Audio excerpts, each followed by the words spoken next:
So ito yung isda na yun mga kablog, ito, bakag. So hindi na po ito lalaki, talagang ganito na to siya kaliit. Yun mga kablog, pangalawa. Pangatlo mga kablog. Oh, pangapat.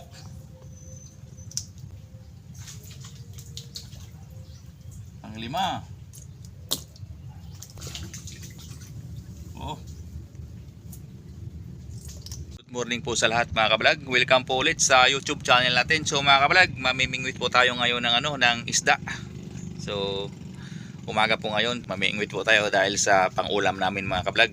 Yung isda na sa bakawan mga kablog, yung tinatawag nilang bakag. Maliliit lang yan mga kablog. Samahan nyo ako mga kablog, mamingwit po tayo. Bababa na tayo ng piskids mga kablog.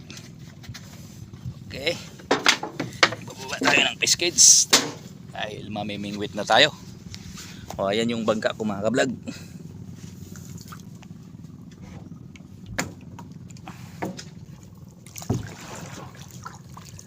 Punta tayo mga kablog sa spot na kung saan yung meron yung isda na yun.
So subukan natin ang spot na to mga kablog kasi dati marami dito.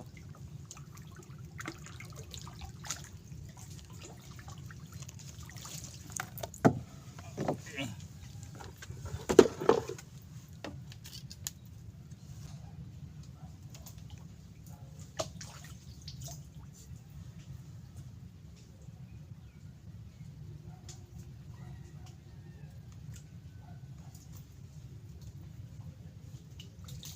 So ito yung isda na yun mga kablog, ito, bakag. So hindi na po ito lalaki, talagang ganito na to siya kaliit.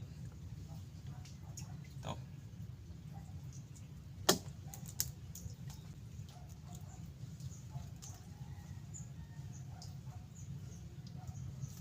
Uy, kawala.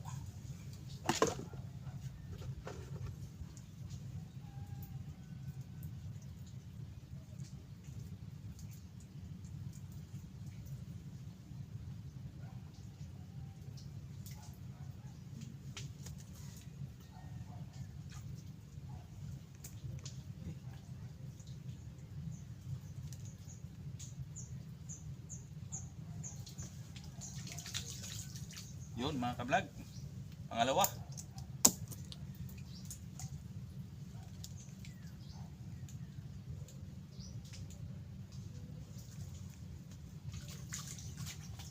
Pangatlo mga kablog.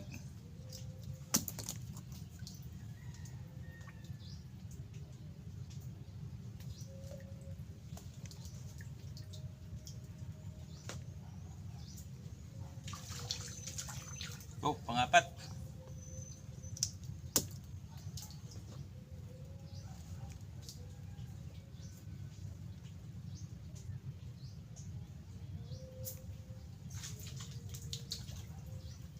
Panglima.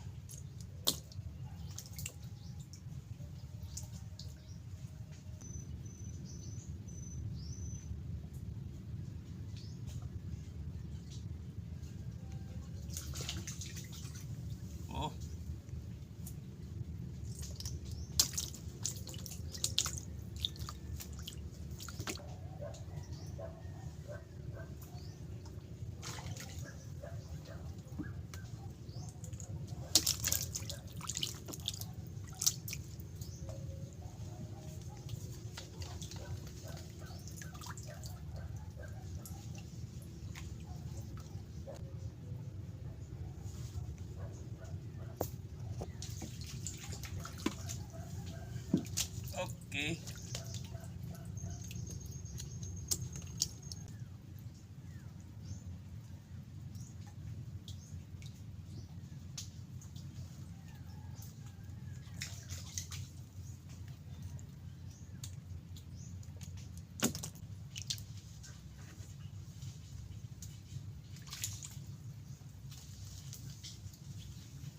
So maliit to mga kablog, maliit. So pakawalan natin.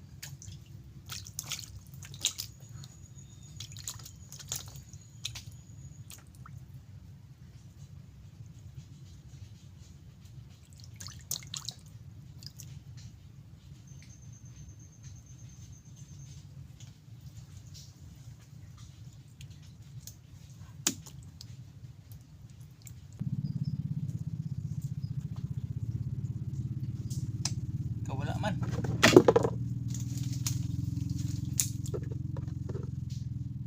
So yung pamain mga kablog, tatlong ulo na lang yung natira ng ng pasayan o hipon.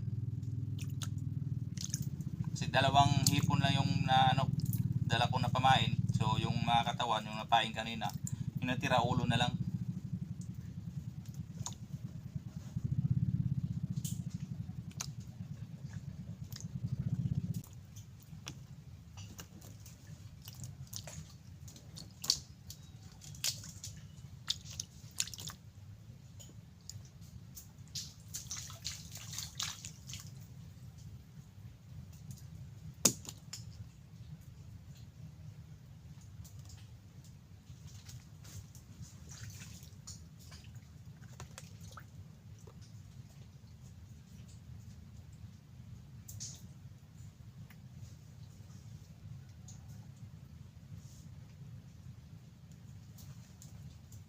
Kung kailan nagkagata na yung isda saka pa maubos yung pamain.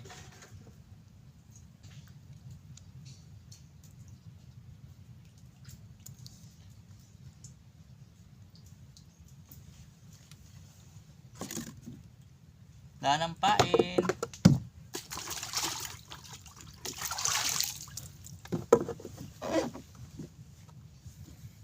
So naubusan na tayo ng pamain mga kablog. So konti lang yung huli natin.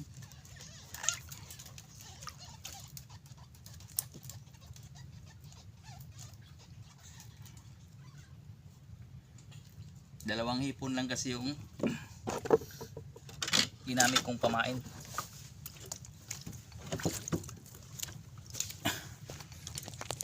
So yan lang yung nakuha natin ngayon mga kablog. Yan lang. Yan. So ito mga kablog, masarap to paksiw, tinula, masarap to. Yan o. Ito bakag tawag dito sa amin mga kablog, ito bakag. So yan lang yung nahuli ngayon. Yan lang. So nagdala ko ng pana mga kablog dahil sa baka makakita ko ng isda o malaki. Kasi minsan dito may mga isda dito sa gilid na malalaki. So nagdala ko nito kung sakali lang. So yan lang yung nakuha ngayon. Yan. So maraming salamat po mga kablog sa panonood at hanggang sa muli.